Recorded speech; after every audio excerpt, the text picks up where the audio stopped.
One of the witnesses today is Sally Abdelmajid, who works at the Inland Regional Center, the building where the attack took place. She saw the attackers enter the building, and we spoke to her by phone. I heard shots fired, and it was, from an automatic weapon. So, it's very unusual.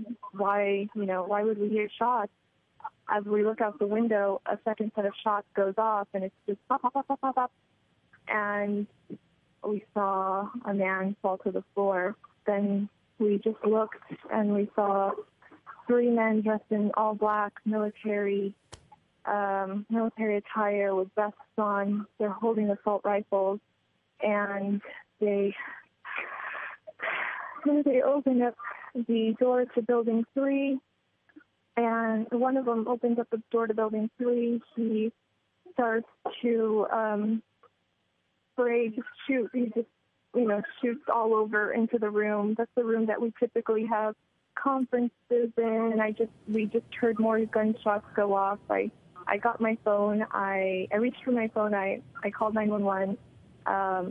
And I just hid under my desk. I didn't see any more. I just heard more gunshots go off as I was talking to the dispatch. We went into my manager's office, locked the door, barricaded it. We heard running and things happening upstairs. About 30 minutes later, someone came to the door, knocked on the door, but we didn't obviously answer. And then another 15 minutes later, someone came and took us into a secure room. Ms. Abdelmajid, can you describe to me in as much detail as you can, what did the gunman look like?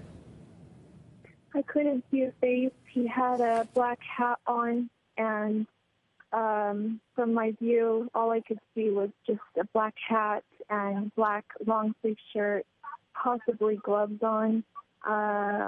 He had black cargo pants on, the kinds with the zippers on the sides and the big puffy pockets. He had a huge assault rifle, and he had extra ammo. He's coming ready for something, to reload. I don't know. He had magazines. I couldn't see what else. I just saw three dressed exactly the same. You're certain that you saw three men? Yes. It looks like their skin color was white. They looked like they were athletic build, and they appeared to be tall. And of course, we've just learned that one of the suspects was actually a woman. Where do you go with this in terms of how they explain how he went from someone they knew and loved to somebody who could do something so monstrous? There's a lot of disconnects, and there's a lot of unknowns, and there's a lot of things that quite frankly don't add up or seem implausible. She was never involved in shooting. She's probably about 90 pounds, so it's unlikely she could even carry a weapon or wear some type of a vest or do any of this. Where the couple was found, from what I understand, is that they were handcuffed, lying face down in this truck, shot up. There's a lot of things that just don't make sense. No one has ever seen Saeed with any of the things that with some of the things they found on the scene, they haven't seen him with them. Like what? The pipe bombs, for example.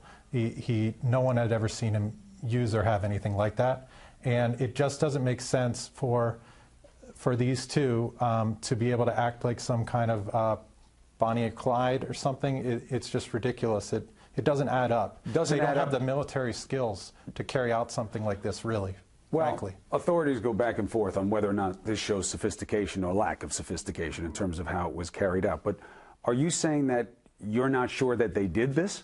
I'm just telling you straight out that it doesn't make sense. It looks like if somebody had military training or something, yes, but there was none of that, and this person was not aggressive.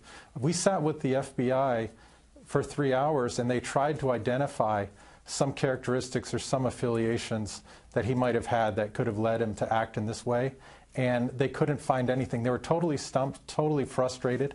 You know, in the media, some have said that it may be work-related, like he was disgruntled in some way, but really everyone is clueless because there's nothing that would characterize him to act in this manner.